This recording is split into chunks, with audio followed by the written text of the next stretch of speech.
Rumah makan mie pangsit Abeng terletak di sebuah bangunan sewaan di Jalan Jenderal Sudirman, Kota Prabu Mulih di Sumatera Selatan. Pemilik rumah makan Pasutri Abeng dan Melan berusia 40-an. Mereka memiliki 3 anak. Sebagai pemilik rumah makan, Abeng mempekerjakan beberapa karyawan, antara lain Pasutri Taufik dan Yeni, juga seorang karyawan yang baru bekerja 2 bulan bernama Slamet. Slamet juga Taufik dan Yeni bersama anak mereka yang berusia balita tinggal di rumah makan itu. Demikian pula Pasutri Abeng dan Melan tinggal di sana. Saban hari, rumah makan mie pangsit Abeng cukup ramai dikunjungi pembeli. Menu yang ditawarkan antara lain mie pangsit, mie ayam, kue tiaw goreng, mie goreng, juga martabak telur dan mie celor. Mie celor adalah makanan khas Palembang. Kata celor dalam bahasa Melayu Palembang berarti dicelup di air panas. Mie celup kemudian dicampur kuah santan dan kaldu udang lantas disajikan dengan telur rebus, toge, dan kucai. Demikianlah kurang lebih cara meracik mie celor khas Palembang. Sehari-hari Slametlah yang bertugas sebagai koki mie celor dan martabak telur. Dan demikianlah setiap hari aktivitas di rumah makan mie pangsit Abeng berjalan normal. Hingga pada dini hari Kamis 13 Desember 2012 terjadi sesuatu yang abnormal. Yeni panik, menjerit histeris. Dengan tubuh bersimbah darah, dia keluar dari dapur lalu mengetuk-ngetuk kaca belakang rumah tetangga, tapi tidak ada jawaban. Yeni bergegas menuju pintu depan rumah makan. Dia buka pintu dan menghambur keluar berteriak minta tolong. Teriakannya didengar Tukul, tetangga yang sedang menyiapkan dagangan di depan rumah. Tadi Tukul memang sempat mendengar suara gaduh dari dalam rumah makan Abeng, juga suara ketukan di jendelanya, tapi dia mengabaikan sebab dia pikir mungkin penghuni sedang bertengkar karena masalah keluarga.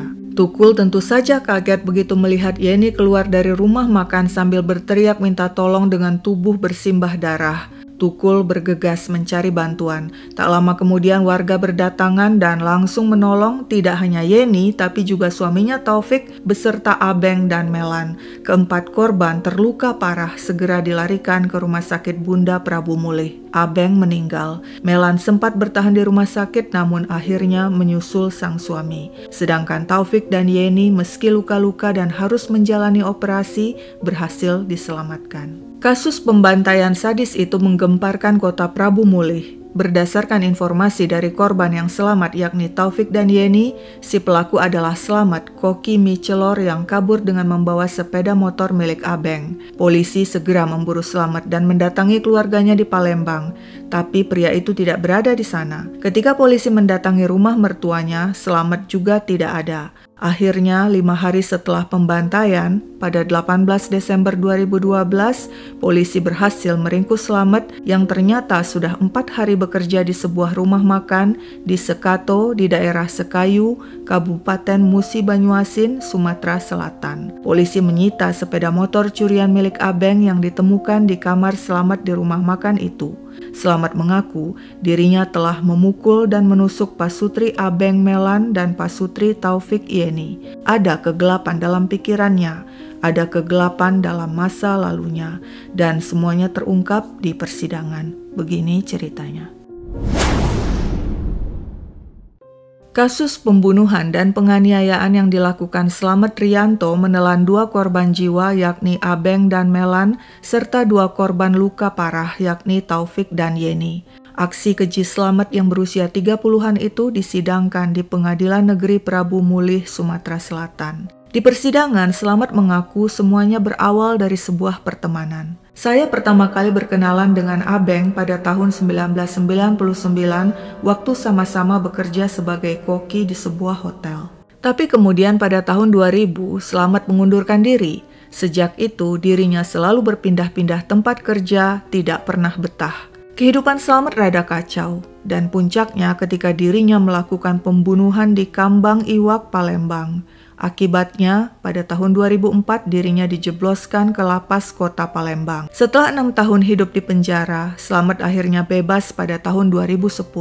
Dirinya menganggur dan butuh pekerjaan. Dia pun menghubungi seorang teman bernama Dakir, minta tolong dicarikan pekerjaan.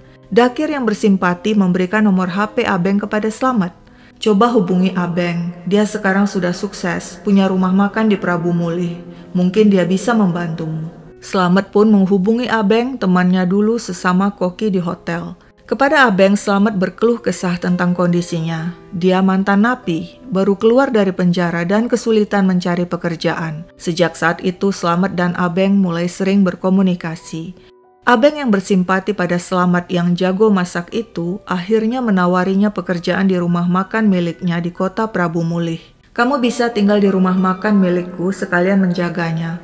Kalau bersedia, saya akan gaji kamu 3 juta per bulan untuk tinggal dan menjaga rumah makan. Selain itu, untuk penjualan mie celor dan martabak telur, hasil keuntungan kita bagi 2. Kebutuhan hidupmu sehari-hari seperti makan dan minum akan saya tanggung." Demikian kata Abeng. Slamet pun setuju.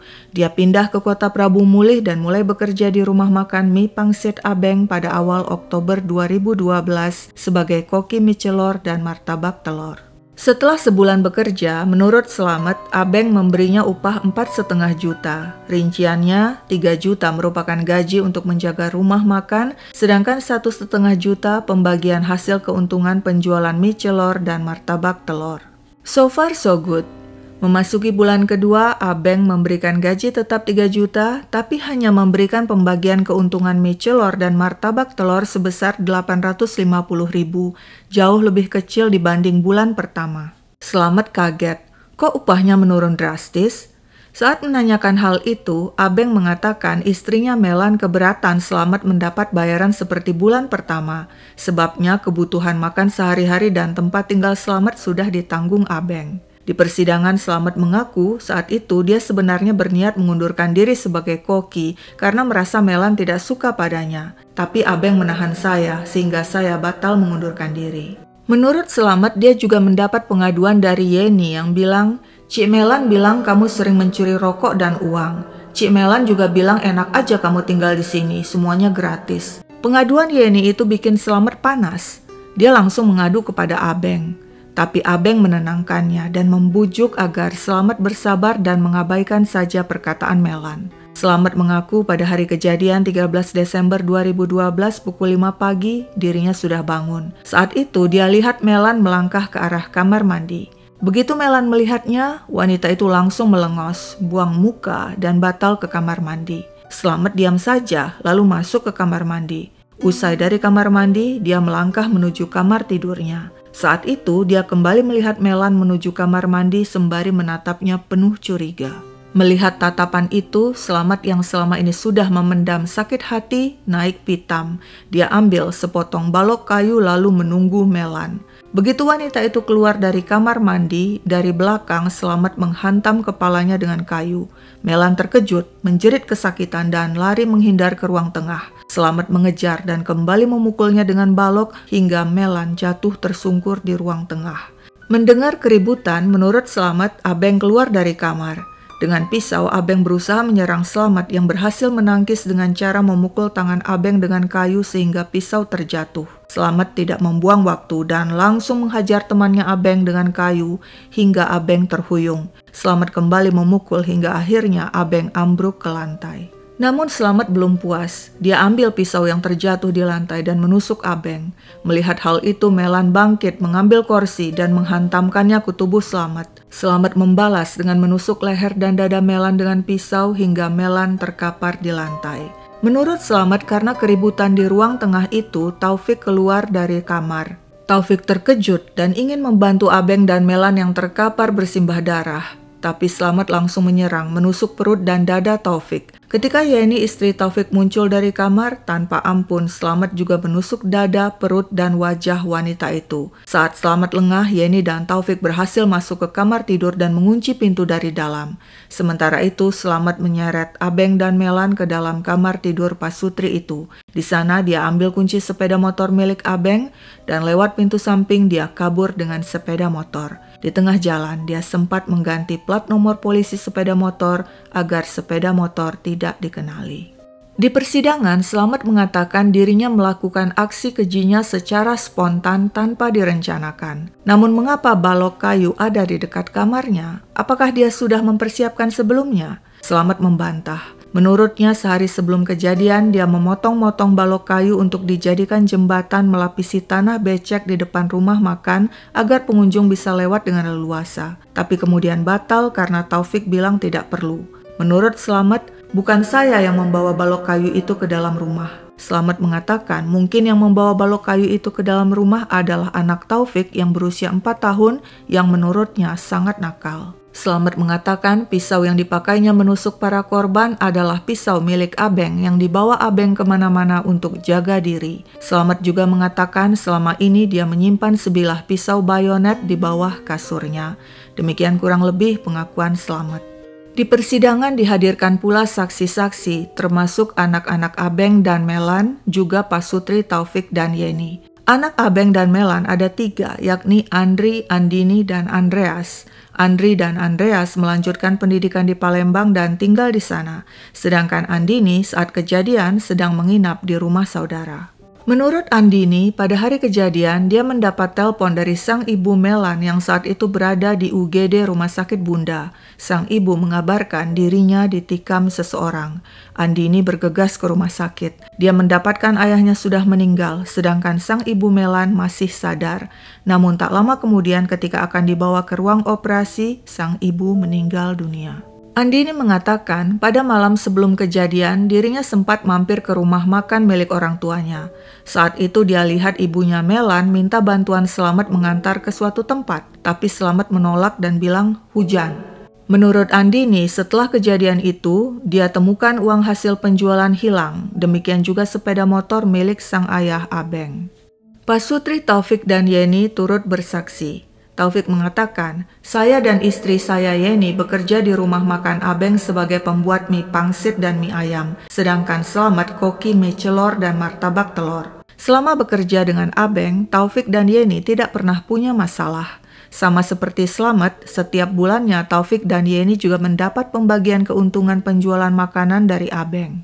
Dan juga sama seperti Slamet, Taufik dan Yeni diizinkan tinggal di rumah makan dan kebutuhan sehari-hari ditanggung oleh Abeng. Menurut Taufik dan Yeni, Abeng dan Melan tidak pernah membeda-bedakan karyawan. Bahkan setahu Taufik, pada bulan pertama, Abeng memberikan seluruh keuntungan penjualan mie celor dan martabak telur kepada Slamet tanpa mengambil sepeser pun. Di persidangan, Taufik juga mengatakan Slamet kerap mengeluh tentang Melan yang cerewet. Tapi Taufik menganggap hal itu biasa. Sabar saja, namanya kita kerja sama orang dan tinggal di tempatnya. Menurut Taufik, Slamet tidak puas dengan pembagian hasil yang diterimanya. Slamet ingin pembagian yang lebih besar karena dirinya banyak hutang. Taufik dan Yeni juga mengaku mereka tahu Slamet adalah mantan napi, sebab Abeng sendiri yang menyampaikan informasi itu kepada mereka. Turut pula bersaksi di persidangan Jakfar, teman Abeng. Jakfar mengatakan Abeng pernah bercerita padanya tentang karyawan barunya yang bernama Slamet yang berasal dari Palembang. Dia baru keluar dari penjara karena membunuh orang, demikian kata Abeng pada Jakfar. Menurut Jakfar, sebagai teman, Abeng ingin Slamet berubah jadi orang baik. Sebab itu dia tampung dan pekerjakan Slamet di rumah makan miliknya. Di persidangan, Jakfar juga menyampaikan fakta mengejutkan. Seorang temannya yang bernama Kevin bercerita Slamet pernah menawarkan jasa sebagai pembunuh bayaran pada Kevin dengan ongkos 20 juta. Namun kesaksian Jakfar itu dibantah Slamet yang mengatakan dirinya bukan pembunuh bayaran. Menurut Slamet, Kevin lah yang minta Slamet membunuh seorang polisi yang kemudian ditolak Slamet. Saat sidang berlangsung dan usai mendengarkan keterangan para saksi, keluarga Abeng emosi. Anak laki-laki Abeng bahkan mengajak Slamet berduel. Keluarga Abeng berteriak-teriak pada hakim agar Slamet dihukum mati atas kekejamannya. Kami minta dia dihukum mati. Kalau tidak, kami yang akan balas dendam. Bagaimana kalau keluarga kamu yang dibunuh? Pasti marah juga. Jadi izinkan kami menghajar pelaku biar kami puas. Keluarga bersiap memukul Slamet, namun berhasil dihalangi petugas. Tapi ketika Slamet hendak kembali dimasukkan ke dalam mobil tahanan, keluarga Abeng berhasil memukul pria itu. Keributan semakin menjadi-jadi. Seorang di antara keluarga Abeng yang marah sempat adu fisik dan bergulat dengan seorang jaksa. Untunglah kericuhan bisa diredam. Pihak keluarga Abeng yang emosi kemudian minta maaf kepada para jaksa dan polisi yang bertugas di persidangan. Mereka pun dibubarkan oleh petugas. Kepada media, kedua adik Abeng mengatakan pembunuhan Abeng dan Melan sangat mengejutkan. Kakak saya itu memang sedikit cerewet. Misalnya kalau lihat rumah acak-acakan, dia ingin segera dirapikan, tapi orangnya baik. Setelah melewati serangkaian persidangan, majelis hakim pun menyatakan Slamet Rianto terbukti melakukan pembunuhan berencana dan penganiayaan berat. Majelis hakim menyatakan tidak sependapat dengan jaksa penuntut yang hanya menuntut Slamet vonis umur hidup sebab menurut majelis hakim, Slamet telah melakukan perbuatan membabi buta, membunuh dan menganiaya para korban. Tak cuma itu, sebelumnya Slamet juga sudah pernah dipenjara karena membunuh orang. Aksi keji Slamet telah menimbulkan penderitaan berkepanjangan bagi 3 anak Abeng dan Melan yang masih bergantung pada orang tua mereka. Lalu bagaimana vonis bagi Slamet? Tiada ampun, majelis hakim menjatuhkan vonis mati padanya. Keluarga Abeng menyambut baik vonis itu. Sementara itu, setelah mendengar vonis, di ruang sidang di depan majelis hakim dan seluruh pengunjung, Slamet mendadak memekik histeris. Kedua tangannya terangkat, dia kejang-kejang dan mengeluarkan suara seperti orang mengorok lalu pingsan. Slamet syok. Tak menyangka hakim menjatuhkan vonis mati padanya. Reaksi Slamet bikin pengunjung sidang terkejut hingga ruang sidang sempat gaduh. Menanggapi vonis mati itu, ada pihak yang berduka, yakni keluarga Slamet.